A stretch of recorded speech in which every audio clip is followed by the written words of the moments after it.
নির্বাচনী মাঠ দাপিয়ে বেড়াচ্ছেন প্রার্থীরা। আমরা রাজধানীতে নির্বাচনী প্রচারণার খবর জানবো। আমাদের সহকর্মী সুমাইয়া ঐশী এই মুহূর্তে ধানমন্ডি এলাকায় অপেক্ষা করছেন আমাদের জন্য। ঐশী, এই এলাকায় নির্বাচনী প্রচারণায় কোন কোন বিষয়গুলোকে আসলে গুরুত্ব দিচ্ছে প্রার্থীরা সেটি জানাবেন। আচরণ বিধি কতটা মেনে চলছেন তারা, তাও জানতে চাই। বৃষ্টি এইটি তো ঢাকা 10 আসনের মধ্যে পড়েছে এই অঞ্চলটি। মূলত ধানমন্ডি, হাজারীবাগ এবং নিউ মার্কেট জুড়ে কলাবাগানও আছে এই আসনের মধ্যে, ঢাকা 10 আসনের মধ্যে। ফলে এই অঞ্চলে কিন্তু বেশ কিছু সমস্যা এরই মধ্যে এলাকাবাসী ভোগ করছেন, যার মধ্যে হাজারীবাগ এলাকা কিন্তু ধারণ ক্ষমতার চেয়েও অনেক বেশি মানুষ সেখানে বসবাস করছেন। একই সঙ্গে গ্যাস সংকট আছে, চাঁদাবাজির অনেক অভিযোগও আসে মাঝে মধ্যে এখান থেকে।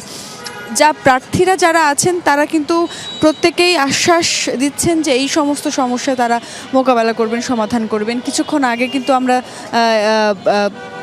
প্রায় আধা ঘন্টা আগে এখান দিয়ে আসলে বিএনপির মনোনীত প্রার্থী শেখ রবিউল আলম প্রচারণা চালিয়েছেন। তারও কিছুক্ষণ আগে চালিয়েছেন এখানে দাঁড়িপাল্লা মার্কায় যিনি দাঁড়িয়েছেন সেই প্রার্থী। এবং সব মিলিয়ে আসলে অন্যান্য যারা প্রার্থী আছেন সবাই নিজেদের মতো করে প্রচারণা চালাচ্ছেন, যেহেতু হাতে কিন্তু খুব বেশি সময় আর নেই, কারণ 10 ফেব্রুয়ারি সকাল 7:30 পর্যন্ত প্রচারণা চালানো যাবে।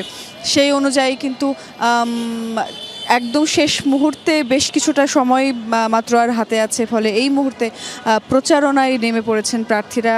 দিন রাত সকাল থেকে শুরু করে সন্ধ্যা পর্যন্ত অনেকেই প্রচারণা চালাচ্ছেন, ইস্তেহার দিচ্ছেন, প্রতিশ্রুতি দিচ্ছেন।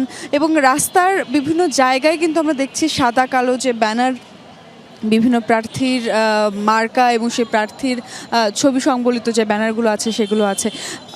একই সঙ্গে আচরণবিধি লঙ্ঘনের কিন্তু প্রচুর অভিযোগও আছে। এবার বিভিন্ন আসনের প্রার্থীরাই কিন্তু বলছেন, এই অভিযোগ দিচ্ছেন।